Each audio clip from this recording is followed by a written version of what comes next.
Dia, amada igreja, graça e paz no Senhor Jesus, amém? Que alegria estarmos juntos novamente, que saudade! Hoje estaremos finalizando o estudo Retorno do Leão de Judá, com o pastor Samuel, um estudo que mudou nossa visão, nós estávamos aqui comentando, né? Mudou nossa visão, aumentou a nossa alegria, a nossa esperança, foi muito diferente de tudo que nós já havíamos estudado. Nós louvamos a Deus pela vida do pastor, pela sua vida que permaneceu firme, está aqui esse tempo todo, pelos que estão chegando agora, sejam muito bem-vindos. E, amados, no próximo domingo nós vamos começar também com um estudo que promete, hein? Que tem como tema experiências bíblicas sobrenaturais. Seja surpreendido pelo poder de Deus. Você quer ser surpreendido pelo poder de Deus? Eu te espero aqui na Escola Bíblica Dominical. Essa semana estaremos trabalhando o tema com a igreja através dos grupos, através de um vídeo. Estamos convidando a todos os professores, líderes dos departamentos, para que possamos chamar nossos alunos. Você que é líder, professor, nos ajude nessa missão essa semana, de estarmos divulgando esse novo tema. Nós vamos deixar apenas 2 versículos com os irmãos nessa manhã, que é Provérbios 3, versículo 5 e versículo 6. Provérbios 3, capítulo 3, versículo 5 diz: confia no Senhor de todo o teu coração e não te estribes no teu próprio entendimento. Reconhece-o em todos os teus caminhos e ele endireitará as tuas veredas. Amém, querido? O texto ele é bem direto. Ele diz que devemos confiar no Senhor e confiar de todo o nosso coração. Nosso coração deve ter a certeza, irmãos, de que Deus está no controle de tudo e que ele é perfeitamente justo. A confiança do cristão está baseada na fé depositada em Deus. Não importa se o nosso próprio entendimento ele pode mostrar um caminho diferente. Somente Deus pode guiar nossos passos na direção certa. À medida que confiamos e reconhecemos sua vontade, o sentimento de bem-estar e realização se fortalece, pois é a vontade de Deus nas nossas vidas. Confiar, irmãos, é descansar. E como estamos precisando confiar mais e descansar no Senhor Jesus nesses tempos tão difíceis? É declarar deliberada dependência em Deus. É exatamente isso que ele nos convida a fazer. Confiar de todo o coração. Lançar sobre ele nossa ansiedade e os nossos temores. Amém? Confie no Senhor Jesus, independente da situação a qual você está passando. Irmãos, e é nesse momento que nós vamos orar. Em um só coração, em uma só fé, nós vamos estar entregando as nossas vidas ao Senhor Jesus, agradecendo as bênçãos e colocando nas mãos do Senhor a vida da nossa irmã Sheila. Vamos orar por ela, pela bênção que ela precisa receber essa semana e também de demais irmãos que estão precisando de respostas, de cura, de cirurgias. Então, feche os seus olhos nesse momento, vamos entregar essa manhã de EBD e também a vida da nossa irmã em suas mãos. Senhor, muito obrigada, Deus. Muito obrigada por mais uma semana. Obrigada pelos livramentos, os quais nós recebemos. Muitas vezes não nem vimos, mas o Senhor tem nos livrado. O Senhor tem nos protegido. Até aqui o Senhor nos ajudou, muito obrigada. Nos ensine também, Pai, a termos um coração grato, agradecidos, não olharmos apenas as circunstâncias ruins, difíceis, mas olharmos o seu grande amor e a sua mão protetora que se estende sobre nossas vidas. Colocamos essa manhã de escola bíblica dominical. Obrigada pela vida do nosso pastor. Esteja com ele, fala através dele. Obrigada por esses estudos que foi um marco em nossas vidas, um diferencial, renovou a nossa fé, a nossa alegria, Pai, de estarmos contigo. Muito obrigada. Eu te agradeço muito por cada irmão, por cada irmã. Eu coloco, Pai, os seus lares em suas mãos, as suas situações difíceis, os anseios do coração de cada um. Pai, vá ao encontro nesse momento, que tenha um ambiente de paz, renove a fé, renove a alegria nos seus corações. E muito obrigada pela vida dos nossos irmãos. E desperte a tua igreja, Pai, nesse tempo que estamos longe, mas queremos estar perto aqui um do outro através da EBD, que a partir do próximo domingo, Pai, vidas sejam despertadas para estarmos na escola bíblica dominical em nome de Jesus, pois queremos sentir o teu poder, queremos ter experiências, Senhor, contigo em nome de Jesus. E nesse momento, Pai, nós queremos colocar nas suas mãos a vida da nossa querida irmã Sheila, Pai. Senhor, nesse momento que ela sinta o poder da oração, ela que é uma mulher de oração, Pai, que ela possa sentir, que ela sinta o conforto do Espírito Santo, que ela sinta que ela está sendo, Senhor, que ela é amada e que nós estamos intercedendo pela sua vida. E nós colocamos essa semana em suas mãos, que se for, Senhor, para realmente a cirurgia ser realizada, que tu abras as portas, Senhor, que tu possas ser as mãos daquele cirurgião, que tu possas estar naquele hospital, naquele quarto, naquela equipe, Pai, em nome de Jesus, Senhor. Traga essa vitória à tua serva, Pai.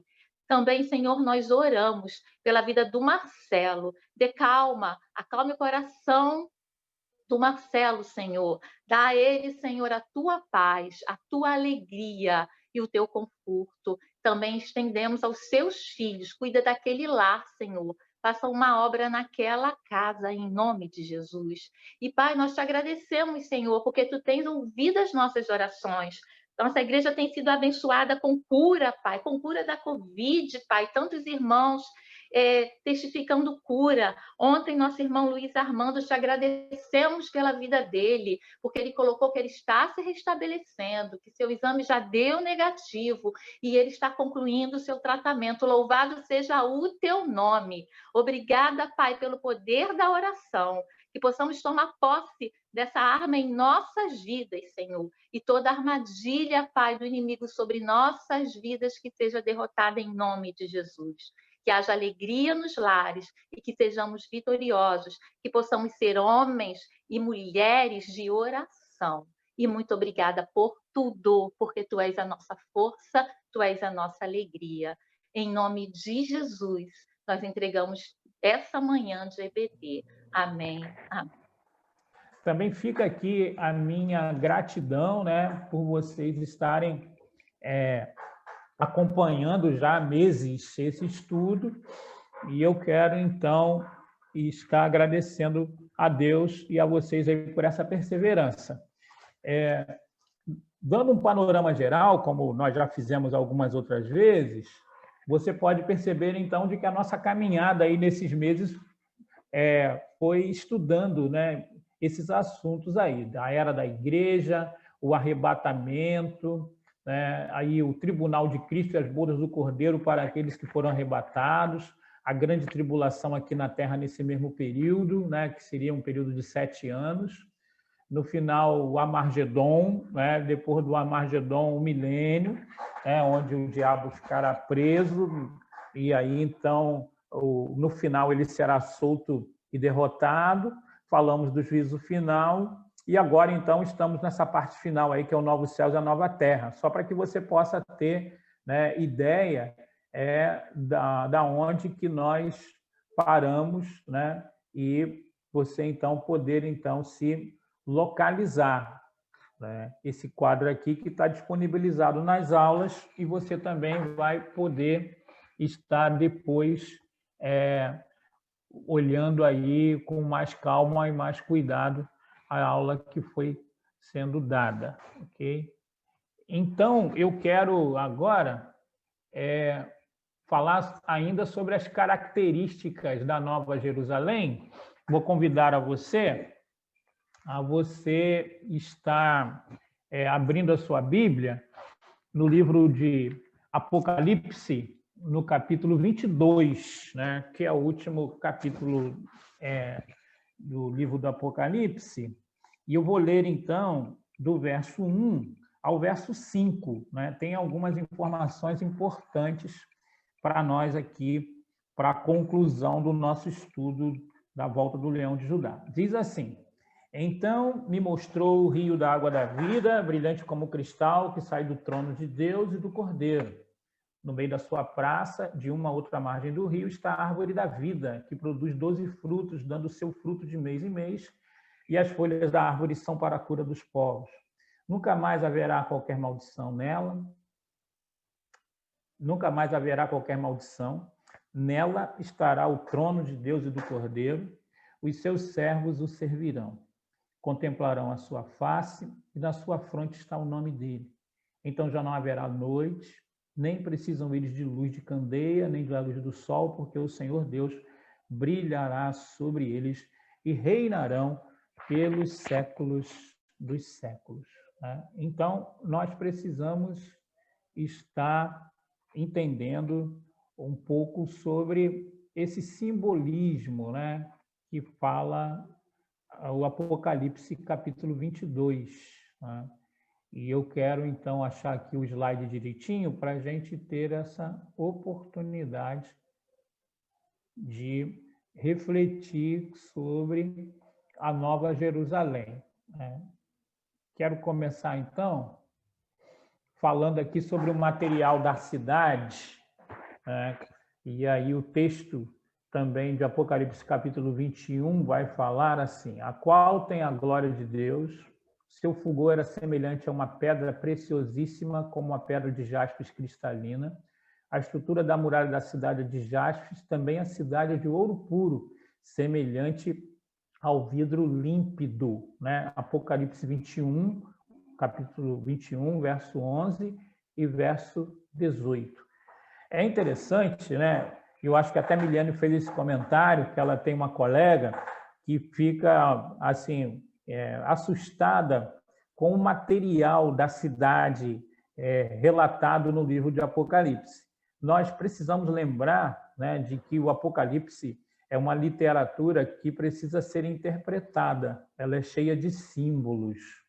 Parece-me, então, de que João, tendo um pouco de dificuldade de expressar a beleza da cidade, ele usa, então, como já usou em outras partes do Apocalipse, uma linguagem para que pudesse descrever, né, da forma mais assim próxima possível a glória da cidade. Então, quando se fala de ouro, quando fala de pedra preciosa, na verdade está ressaltando o fulgor, a beleza da cidade. Né?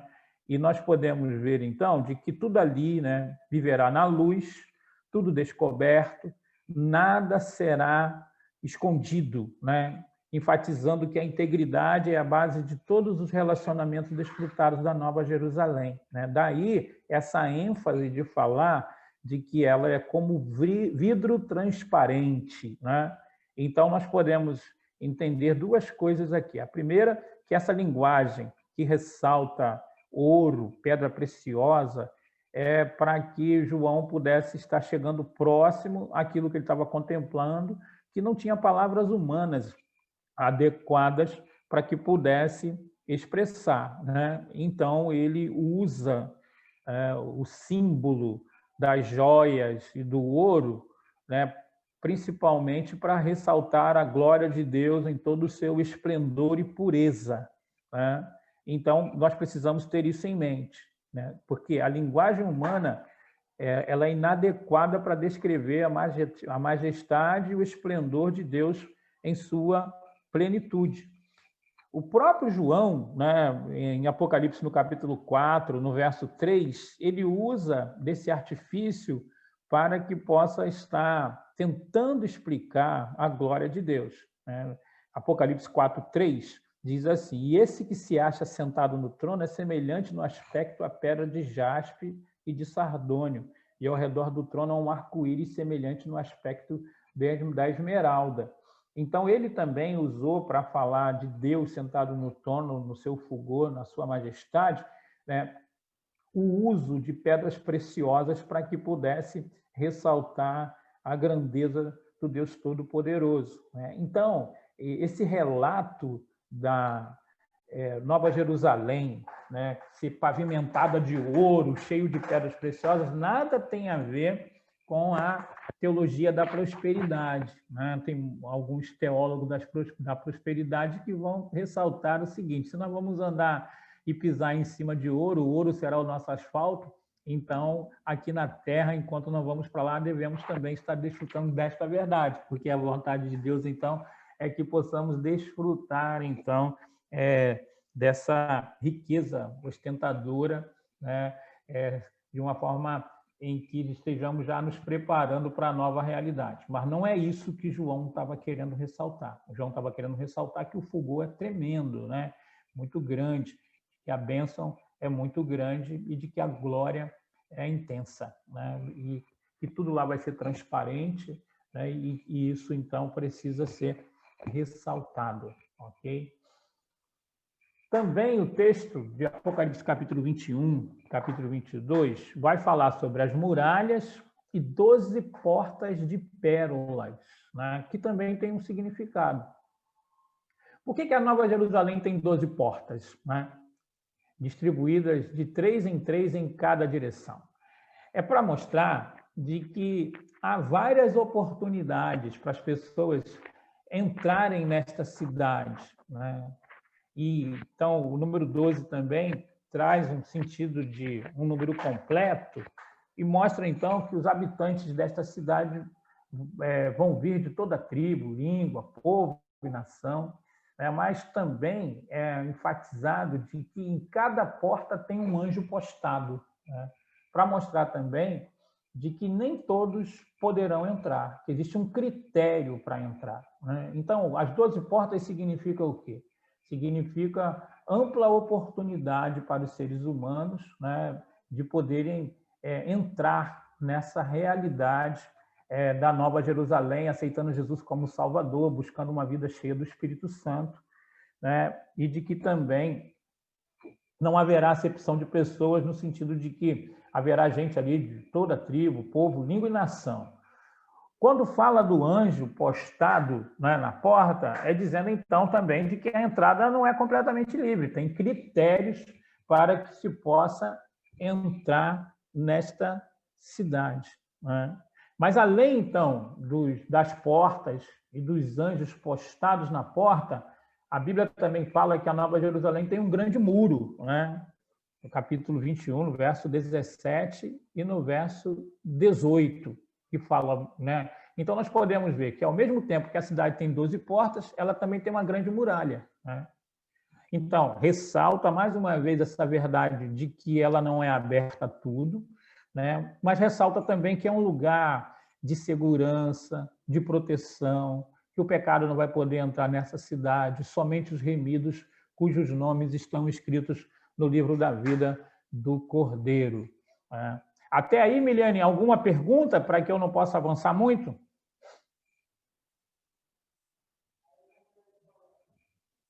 Desculpa, pastor, fiquei batendo aqui. Não tem nenhuma pergunta, não. Está todo mundo tranquilinho. Ok. Nós já falamos anteriormente da dimensão da cidade, né? E aí, só para você ter uma ideia, recentemente eu fui em Macapá, né?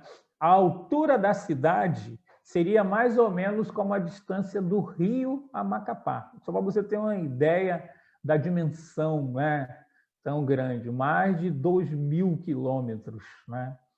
Não é 2.000 metros, 2.000 quilômetros, né?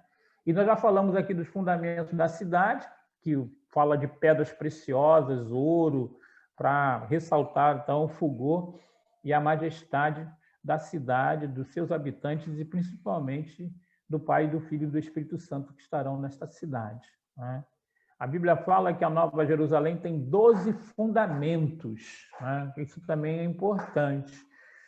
Quando fala de fundamento, está falando de que, né, essa nova realidade é construída sobre o fundamento da verdade revelada nas Escrituras.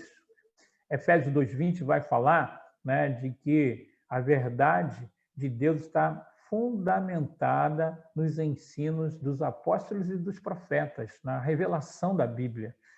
Isso também, o fundamento, então, principal dessa realidade é Jesus, 1 Coríntios 3:11, quando diz que não se pode lançar outro fundamento além do qual foi posto, e esse, então, é Jesus Cristo, né? E aí também vai mostrar, então, de que nesta cidade, os santos do Antigo Testamento e do Novo Testamento estarão unidos, né? E dizendo, então, de que é um lugar para todos aqueles que serviram a Deus em espírito e em verdade em todos os tempos. Então, vou recapitular. A Bíblia fala de que a cidade tem 12 portas, para enfatizar, então, de que haverá várias oportunidades para as pessoas aceitarem a Jesus e, no final, então, viverem essa realidade. Mas não é qualquer pessoa que pode entrar, né? Porque em cada porta tem um anjo postado. Também vai falar de que a cidade tem uma grande muralha, para enfatizar, então, de que vai ser um lugar protegido, um lugar onde nós poderemos nos sentir seguros, onde não haverá a presença do pecado, de enfermidade, de problemas. E também vai dizer, então, de que a Nova Jerusalém tem 12 fundamentos, porque essa verdade está fundamentada na revelação da Bíblia, pregada pelos apóstolos e pelos profetas, né? Também nós podemos perceber de que há uma ênfase que fala sobre o sistema de iluminação da cidade, né? E aí eu fico impactado, porque a Bíblia vai dizer que não haverá santuário na Nova Jerusalém, né? Por quê? Porque isso significa de que essa cidade será um lugar de plena comunhão com Deus, né? Nós não precisaremos ir para um determinado lugar para adorar a Deus, né? Porque a realidade vai ser de que Deus vai estar presente, né, de uma forma enfática na sua manifestação em todo o tempo. Então, nós podemos dizer que não haverá mais templo, pois o próprio Deus é o seu templo. A manifestação da glória de Deus será tão grande nessa cidade que não haverá mais necessidade do sol, nem da lua, nem das estrelas, porque a Bíblia diz, então, que o próprio Cordeiro iluminará e se manifestará em todo lugar. Mas uma ênfase para enfatizar a magnitude da glória de Deus manifestada ali. Fala, Miliane. Não é nem uma consideração, aí você me diz se está numa lógica boa aí. Em João, né, que é o evangelho que apresenta Jesus como Filho de Deus, Jesus se apresenta como água viva, como pão da vida e como luz do mundo. E aqui em Apocalipse 22, 21 e 22, esses três elementos aparecem, né? A água, o alimento e a luz. Existe uma correlação, assim, lá em João a gente fala que isso significa que Jesus, ele tem nele tudo suficiente para a gente viver. E aqui a cidade santa, ela tem tudo suficiente para a gente viver, fundamentado em Jesus. A gente pode fazer essa correlação? Deve fazer. Também porque, não somente no Evangelho, porque o Evangelho faz essa conexão com o Apocalipse, porque é o mesmo autor, mas também com o início da história e o final da história, né? Porque aonde que aparece a árvore da vida, aonde aparece rios, aparece lá em Gênesis, no Éden. Né? E então seria uma reconstrução de tudo aquilo que foi falado lá no Éden, que é comentado espiritualmente primeiro em João e tendo uma realidade prática no final. Então, a ideia é exatamente essa. Quando nós interpretamos desse jeito, nós saímos daquele labirinto de tentar uma explicação para cada detalhe daquilo que ele relata como a aparência da cidade, a manifestação da glória de Deus na cidade. Então, a maneira como você interpretou é a maneira como deve ser entendido realmente essa relação, né, do fulgor, da glória, da manifestação de Deus no Éden, que foi interrompida, em Jesus, que foi reconquistada espiritualmente e é revelado no Evangelho de João, e agora na sua plenitude no estado eterno. É exatamente isso aí, muito boa reflexão. E aí a gente só pode dizer igual Carmelinda diria, né? Deus é lindo, É isso aí. Mas só que se a gente não entender, né, esse hebraísmo, essa forma, então, deles estarem explicando isso, não querendo que nós possamos estar buscando o significado para todos os detalhes, se buscarmos significado para todos os detalhes, nós ficamos um pouco embaraçados, porque não foi esse o intuito. O intuito era mostrar uma glória suprema, né, com alguns destaques, e a gente precisa entrar no eixo central, que é realmente a explicação que você deu, essa conexão aí, de que Jesus vem restaurar aquilo que foi perdido no Éden, e a gente tem condição de ter isso na nossa experiência espiritual, aceitando a Jesus como Salvador, e vamos experimentar isso no seu fulgor pleno, no final dos tempos, no novo céu e na nova terra. É exatamente isso. O Júnior coloca que nós, humanos glorificados, viveremos em comunhão com os anjos também. Gabriel, Miguel, esses caras aí, estou falando como ele, claro. Vamos ser um povo só, todos juntos, como filhos de Deus? Isso aí, vai ser uma comunhão plena, né? Comunhão plena. Mas só que assim, né? Anjo é anjo e seres humanos com corpo glorificado serão seres humanos com corpo glorificado. Mas que haverá essa comunhão plena de anjos, né? E de pessoas com o corpo glorificado vivendo eternamente com o Senhor em perfeita comunhão, isso sim. Vamos conversar com esses caras aí, Miguel, esses camaradas aí, Gabriel, estarão presentes lá e vai ser só glória. Estou esperando ele escrever ali, sensacional. Pode ir, pastor. Tá, obrigada. Joia. Na Nova Jerusalém haverá também o rio da água da vida, né? E aí é mais ou menos o que a Miliane já falou aí. A cidade também terá um rio de água viva, clara como cristal, fluindo do trono de Deus e do Cordeiro. Então, esse rio simboliza a vida eterna, a salvação pela dom da graça, da soberania e da vontade de Deus, né? Então, nós devemos perceber que o rio também, e isso é uma ênfase bem clara, não procede de qualquer lugar, né? Ele tem origem no trono de Deus e na sua vontade soberana, né? Que nos foi conferida pelo sangue redentor de Jesus. Então, nós precisamos ver esse simbolismo do rio, o simbolismo da árvore, né? E até mesmo, que eu sei que daqui a pouquinho vai vir essa pergunta, quando fala do fruto, né? Porque fala assim, o fruto que vai vir das folhas servirão para a cura, ficará alguém doente? Não, só está ressaltando a questão de que Deus providenciou isso, né? De antemão, e agora, então, essa plenitude de proteção, de saúde, de comunhão, está tudo à nossa disposição, né? É interessante de que, quando fala da árvore da vida, né, aqui, nós temos essa expressão no singular, mas é interessante de que, no original, fala de árvores, né?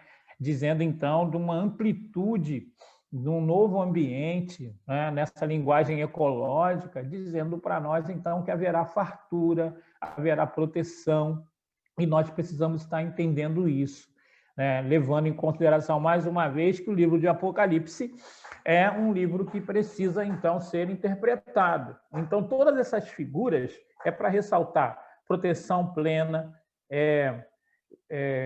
segurança plena, comunhão plena, né? Poder pleno, manifestação de Deus plena. É isso que Apocalipse capítulo 21 e 22 deseja passar para nós, e nós precisamos estar atentos a isso, ok?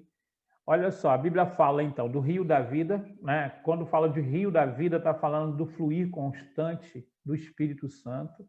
Por isso que a Bíblia vai falar que essa realidade agora é experimentada por nós de uma maneira espiritual. Do seu interior fluirão rios de água viva, né?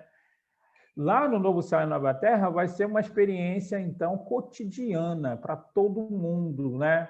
E parece que esse fluir também do Espírito Santo, ele é detectado em determinados momentos, né? Lá, nessa nova realidade, será uma experiência constante.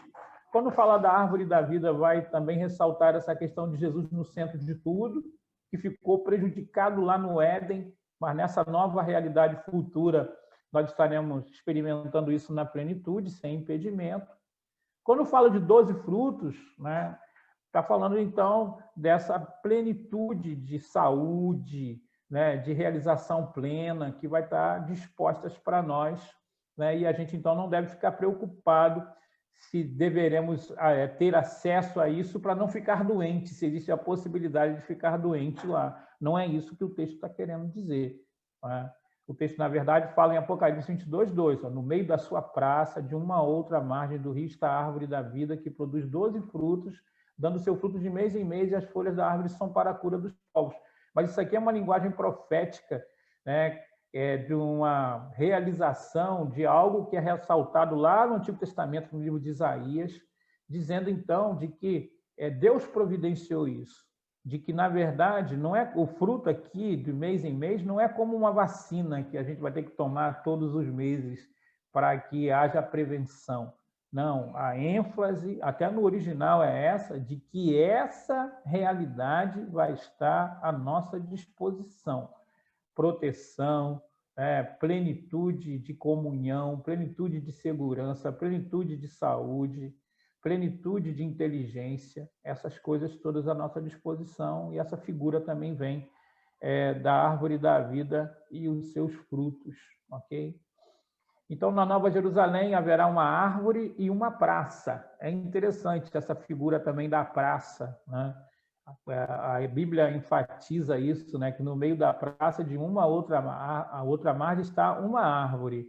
Né? O rio, a praça e a árvore representa que o ambiente será repleto de comunhão, de realização, de alegria permanente entre Deus e os seus habitantes. Né? O que representa, então? Representa vida restaurada, comunhão restaurada, saúde restaurada, né? E a ênfase é essa, que a morte deu lugar à vida eterna. Então, nós precisamos ter isso em mente. Quando olhamos para a Bíblia, né, no seu epílogo, percebemos, então, de que não existe motivo para nós, crentes, ficarmos apreensivos com a chegada, então, né, do fim dos tempos. Porque o que está reservado para nós é muito glorioso. Mas parece-me que, às vezes, porque nós olhamos para o Apocalipse, mas com essa visão geográfica, política, das coisas difíceis que estão para acontecer, às vezes nós não ficamos em paz e então pensamos só no lado difícil das coisas. Mas, na verdade, o final dos tempos é a nossa redenção. Nós viveremos na plenitude daquilo que Deus tem preparado para nós, e assim vai ser uma experiência muito gloriosa. E isso é enfatizado, então, por essas figuras do rio, que sai do trono de Deus, da árvore da vida, dos seus frutos. Tudo isso é para mostrar para nós que estaremos vivendo num ambiente que expressa tranquilidade, paz, entretenimento, alegria, comunhão. É isso que Apocalipse capítulo 21, capítulo 21 e 22 quer trazer para nós. Né? O Juninho já falou alguma coisa, mas nós podemos falar um pouquinho sobre o governo da cidade e também os habitantes da cidade. Né? O governo da cidade, então, da Trindade, do Pai, do Filho e do Espírito Santo, né? Por isso que tem a ênfase aí que o rio da vida sai do trono de Deus. Os habitantes da cidade terão um corpo glorificado, né? E viverão, então, em comunhão plena com os anjos, com Jesus, né? Com o corpo glorificado, sem limitação alguma, para a glória do nome de Deus. Né? A ênfase é essa: o trono de Deus e do Cordeiro estarão na Nova Jerusalém, que revela a majestade e a soberania do Deus Todo-Poderoso. Né? E aí, então, podemos ver de que a verdade ressaltada é essa: o Senhor é quem governa sobre a igreja, e os servos que estarão ali estarão tomados de alegria e de devoção. Né? Aí podemos concluir da seguinte maneira. Né? Primeiro, que existem admoestações e promessas finais do Apocalipse, né, que traz para nós a necessidade de uma comunhão com Deus. No livro de Apocalipse vai dizer: bem-aventurados os que guardam as palavras proféticas deste livro, né? Então, eu queria que você, a partir de agora, pudesse ter essa visão de que o livro de Apocalipse, estudado, ele é uma bênção, edifica a nossa vida. E aí que nós não precisamos ter medo, né, do desenrolar do Apocalipse, porque nós estamos nas mãos do Deus Todo-Poderoso. Também, né, quando o Apocalipse é escrito, ele é escrito dentro de um contexto de idolatria, de perseguição. E aí a ênfase para nós é que, seja qual for a nossa situação, devemos somente adorar a Deus. Uma outra verdade do livro do Apocalipse é que cada pessoa terá a sua recompensa segundo as suas obras. Obras aqui significa dizer o posicionamento, né? Como é que você levou a sua vida, como é que você realizou, né, as coisas que Deus proporcionou para você, quais foram as suas motivações, se você colocou o reino de Deus em primeiro lugar, né? Então, aquilo que você fez demonstra a qualidade também da sua fé. Lógico que com isso também será vista as suas motivações, né? Também o livro de Apocalipse nos mostra que Deus é o princípio e o fim, né? E de que, no final de tudo, ele vai consertar aquilo que aconteceu lá em Gênesis, afastando o homem de Deus, e ele tem trabalhado nisso de uma forma bem intensa, quando trouxe Jesus como Salvador, e que nós hoje podemos experimentar essa presença do reino de uma forma interior, né, particular, coletiva em relação à igreja, mas que no final dos tempos estaremos vivendo tudo isso na plenitude, né? Também nós precisamos entender, né, de que uma outra ênfase é de que precisamos perseverar, precisamos ficar firmes na presença de Deus até o fim. E isso vai demonstrar, então, de que entraremos nessa nova realidade. Okay? A perseverança é fundamental, seja qual seja o ponto de vista lá, se você é calvinista, no sentido de você entender que somos eleitos, e aí se você entende assim, você tem que perseverar até o fim, porque essa é a marca daqueles que foram escolhidos por Deus.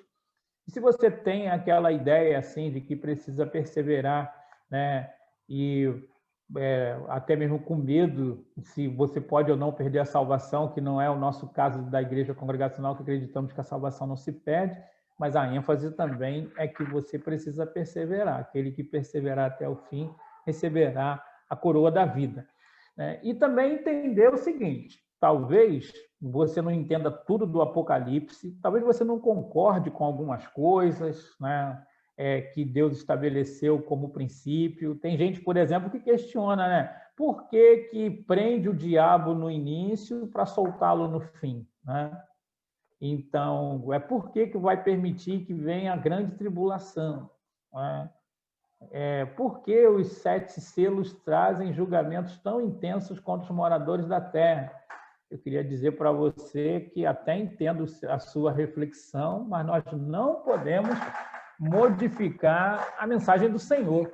É isso que está estabelecido, e nós, como filhos, como criaturas de Deus, nós respeitamos, então, a soberania e a sabedoria do Deus Todo-Poderoso. Então, eu quero colocar essas coisas aqui para que você possa estar entendendo de que podemos aprender muito com essa questão dos assuntos relacionados ao final dos tempos, né? Nos alerta a necessidade da santidade, nos dá segurança em relação ao que estamos nas mãos de Deus, mesmo num tempo de dificuldade, né?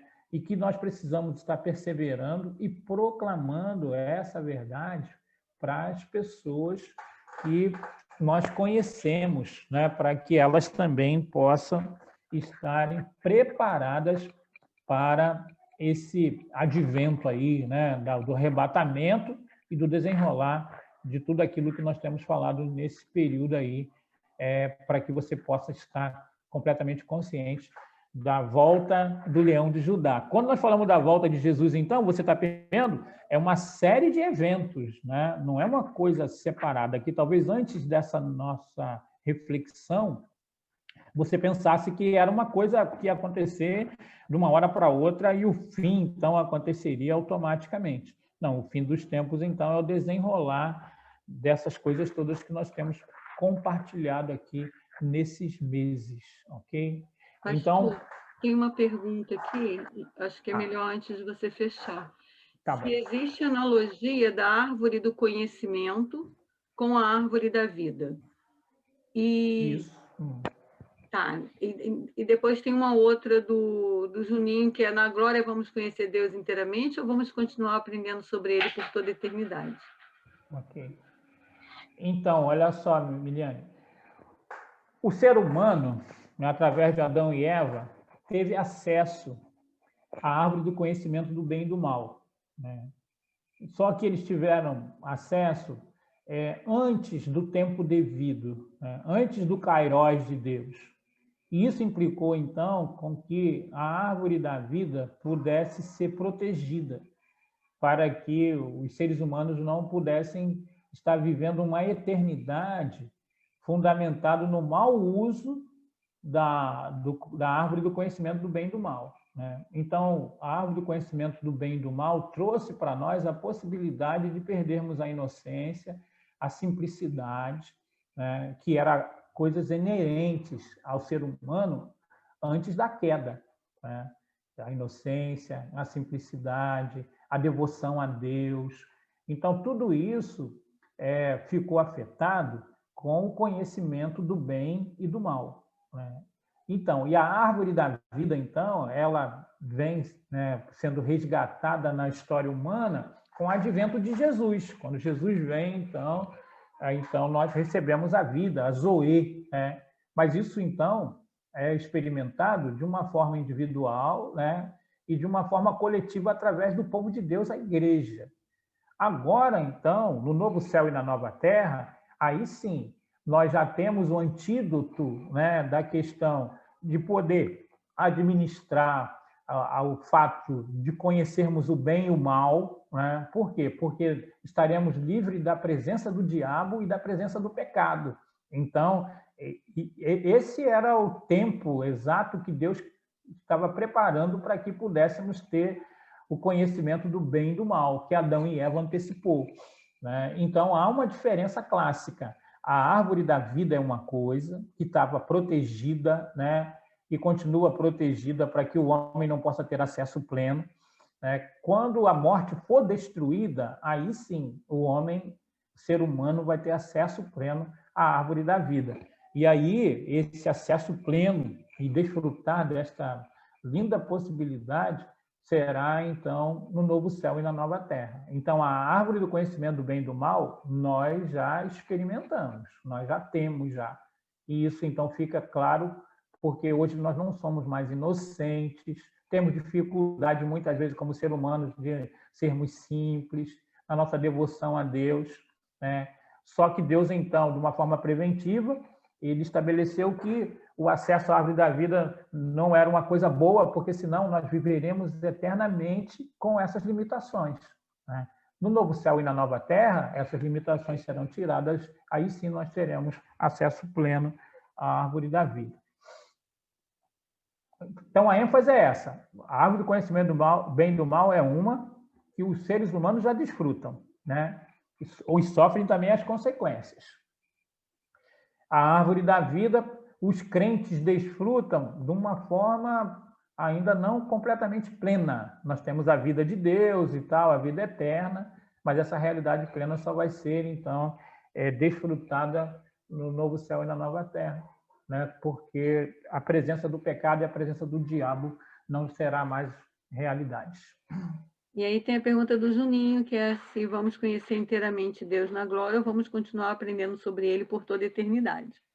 Isso, então, olha só, Juninho, essa questão aí de aprender por toda a eternidade é uma situação que eu coloco como possível, entendeu? Nós teremos acesso, veremos exatamente como Ele é, né? Mas entender Deus plenamente, completamente, eu acho que isso é um pouco difícil, porque Deus, né, usando a linguagem aí do filósofo Bruno Henrique, é outro patamar. Então, eu não posso chegar e dizer para você de que lá nós teremos o conhecimento completo de Deus. Eu sei que nós vamos ter acesso pleno a Ele, isso é colocado. Mas ter o conhecimento pleno de Deus, a Bíblia não relata isso de uma forma clara. Acho que nós estaremos aprendendo a cada vez mais sobre Ele na sua majestade. Ô, Juninho, pastor, ele tem que tomar cuidado, porque talvez tenha sido isso que foi o motivo da queda, que a gente não tem. Isso daí, porque assim... tem que tentar entender Deus completamente. Verdade, Nós né? somos Então, criaturas. Exatamente. Então, aí se nós entrarmos nessa vibe aí, na linguagem da juventude, pode gerar aquilo que foi o problema de Satanás, né? Poxa, se eu conheço ele plenamente, posso ser então igual a ele. Então, parece-me de que não é bem isso. O que ressalta é que viveremos em comunhão plena com ele. E isso já é sensacional, isso já é o máximo, né? E então, eu entendo de que nós lá, nessa nova realidade, continuaremos aprendendo coisas, porque Deus sempre tem algo mais para ensinar para nós, mas numa realidade completamente diferente da nossa hoje. Por quê? Porque não estaremos vulneráveis à presença do pecado e nem à presença do diabo. Sem doença, vai ser bênção. Era só uma brincadeirinha, Juninho, só uma analogia. É uma analogia. É isso aí. É porque a gente realmente fica assim, querendo saber os detalhes, né, de uma coisa que é algo assim muito espiritual primeiro, né, e traz para nós muita curiosidade. E eu gosto do Juninho porque ele quer ir a fundo mesmo, quer saber tudo. E isso é muito legal. Mas a gente precisa estar entendendo, então, de que nessa nova realidade, o que vai trazer plena realização para nós é podermos ter acesso livre ao Pai, ao Filho, ao Espírito Santo e vivermos nessa nova realidade, corpo glorificado, sem a presença do diabo e sem a presença do pecado. Mais alguma aí, Emiliane? Não, perfeito, pastor. Ok, então, olha só, gente, eu vou fazer aqui uma recapitulação para você entender assim os eventos dos últimos tempos, mais uma vez. Tá? Então, tem a crucificação. Né? A crucificação estabelece a derrota de Satanás e a possibilidade, então, do plano de Deus ser executado de uma forma plena em nós, seres humanos. Né? Aí vem a descida do Espírito Santo. E aí, então, a descida do Espírito Santo inicia os últimos dias, que também é a era da igreja, esse tempo que nós estamos vivendo, que termina, então, com o arrebatamento, que também é chamado da volta de Jesus. Né? Mas é bom que você faça essa distinção entre o arrebatamento e a manifestação da volta de Jesus após a grande tribulação. A igreja, então, é arrebatada e começa aqui na Terra um período chamado de grande tribulação, né? Que a Bíblia nos dá pistas que durará 7 anos, dividido em 3 anos e meio, né? O primeiro 3 anos e meio, a segunda parte 3 anos e meio. Na primeira parte, a besta vai se mostrar acessível, né?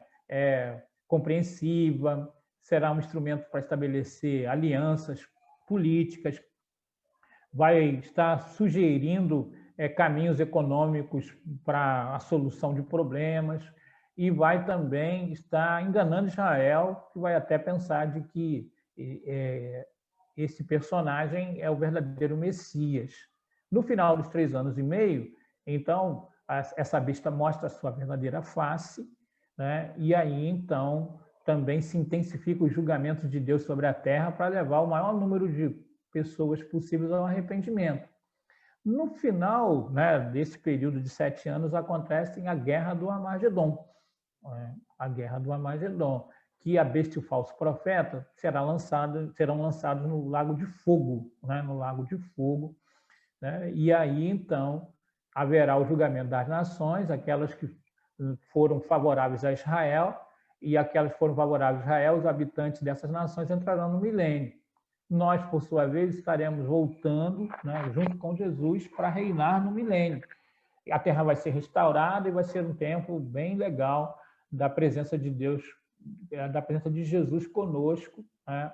E estaremos antevendo como será o novo céu e a nova terra. No final do milênio, né, até para que nós também possamos ter a experiência de viver um período aqui na Terra sem a presença do diabo, né? Porque foi isso que aconteceu com Adão e Eva. Eles conseguiram viver um tempo lá no paraíso sem a presença do diabo. O milênio vai nos dar essa oportunidade. Até porque tem gente que diz assim, se eu vivesse lá no Éden, lá, eu não ia cair, não, porque eu tinha tudo lá, né? E aí nós poderemos ver de que essa natureza errada está dentro do ser humano, né? Porque no final do milênio, Satanás vai ser solto e vai seduzir um grupo de pessoas, principalmente esses que vêm lá do julgamento das nações, para se rebelar contra Jesus, né? Mas a Bíblia vai dizer, então, de que Jesus vai estar destruindo, né, os seus inimigos, lançando o diabo para sempre também no lago de fogo.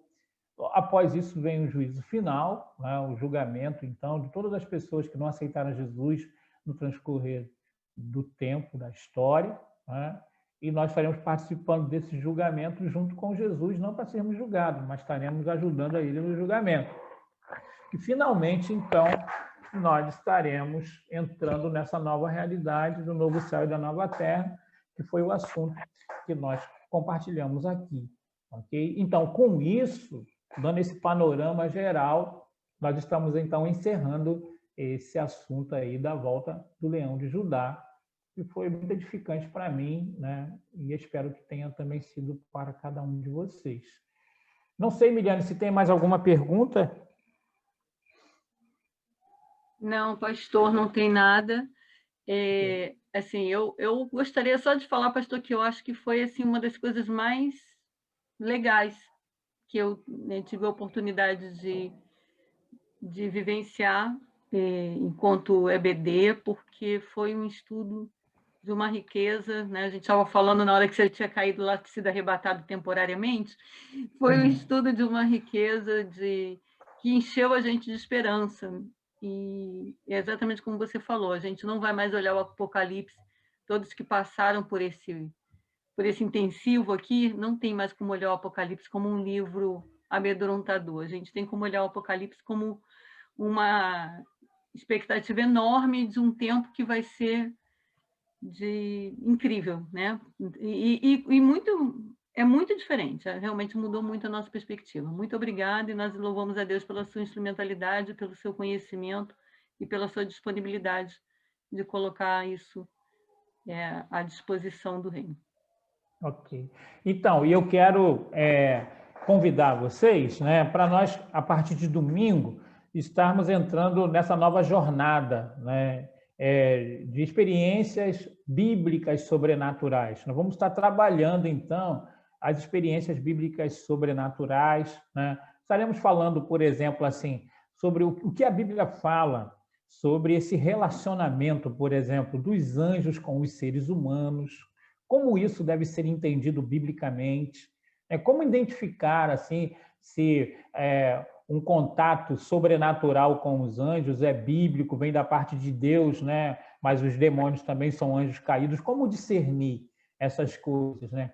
Também essa questão de visão, profecia, arrebatamento, essas coisas. Como é que a Bíblia fala sobre isso, né? Não sei se você já teve oportunidade de conversar com alguém que fala assim que já teve a oportunidade de ouvir Deus de uma forma audível, né? E aí, quando que isso é possível? Se é possível, né? O que acontece com a pessoa? Por que essa experiência não é uma experiência em larga escala, né? O apóstolo Paulo também fala de arrebatamento, né? Também, aí nós vamos conversar também um pouquinho sobre profecia, sobre visão, né? Sobre como discernir circunstância, como um aviso de Deus se devemos tomar uma posição ou recuar.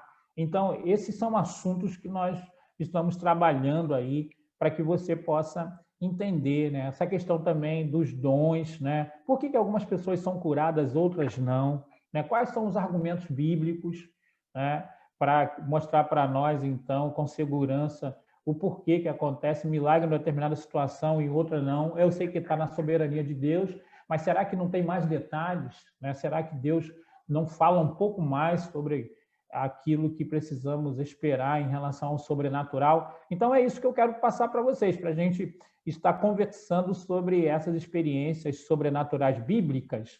Aí é lógico que, junto com isso, nós vamos analisar também aquilo que o diabo pode fazer e aquilo que também é fruto das emoções humanas, né? Da mente humana. Mas eu creio também que vai ser um tempo muito abençoador. Eu já comecei a preparar, né? Estou empolgado também com esse nosso próximo assunto, que vai se iniciar no próximo domingo, e queria então que você estivesse participando, convidando também pessoas, né? Experiências bíblicas sobrenaturais, né? E aí nós estamos preparados para isso. Só uma palhinha só. Você vê, por exemplo, na Bíblia, tanto no Antigo Testamento como no Novo Testamento, a presença de anjos, né? Lá em Gênesis capítulo 18 nós vemos isso. Hebreus também vai falar, no capítulo 13, que alguns receberam anjos, ressaltando a questão da hospitalidade. O apóstolo Paulo fala que foi arrebatado do terceiro céu. Né? Então, da gente poder então conversar sobre isso aí, para que possamos ter uma posição equilibrada em relação a isso. Não banalizar e também não entender de que são experiências que acontecem todo dia. Mas qual é a base bíblica para tudo isso?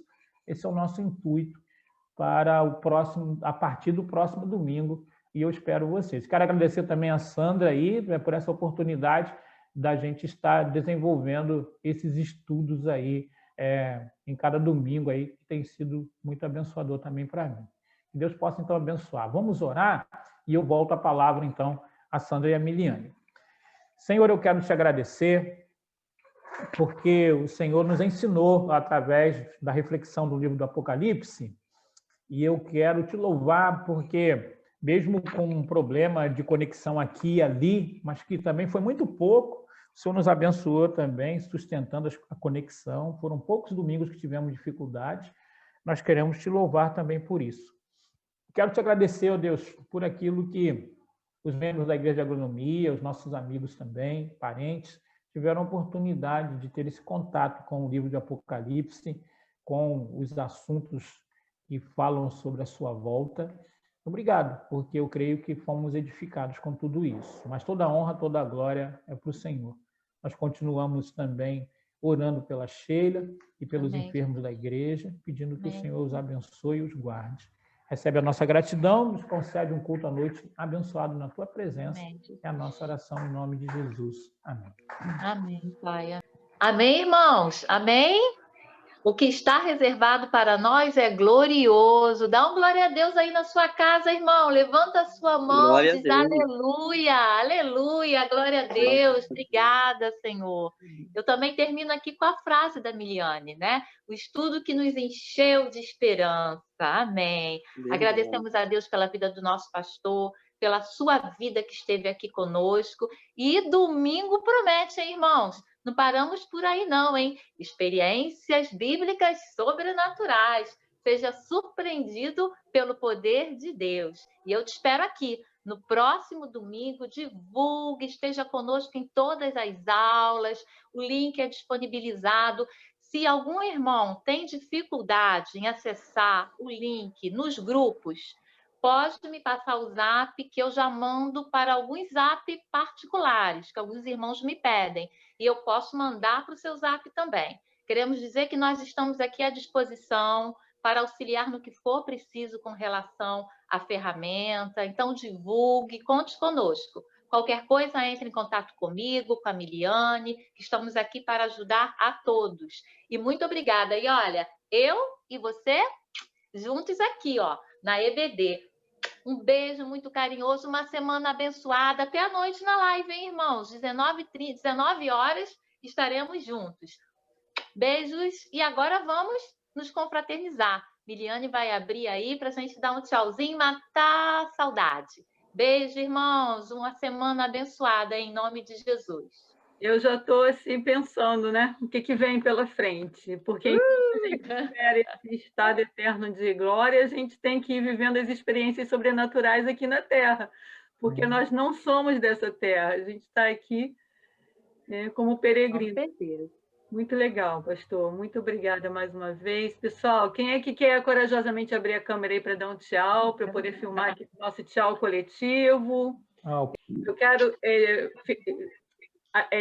ressaltar a fidelidade dos nossos batistas quase congregacionais, da Tilene Aloísio, da minha sogra também, que esteve com a gente aí todos os domingos. E abre aí, Letícia, Verinha, Márcio, Geralda, Maria Alice, Vera. Abre, Vera, aí. Isso, Maria José, Luciana. Então é isso, gente. Vamos dar aquele nosso tchau, né? Muito obrigada pela participação de vocês. Confesso que quando a gente começou, nós tínhamos muitas dúvidas, né? Como é que ia fazer, como é que ia acontecer, se o Zoom ia funcionar, se as pessoas iam conseguir se conectar. E que bom que nós rompemos com todas as barreiras e tivemos esse tempo tão rico. Então, em nome da BD, eu agradeço a cada um de vocês que veio com a gente e que a gente siga firme agora para o próximo bloco, tá? Tchau, galera!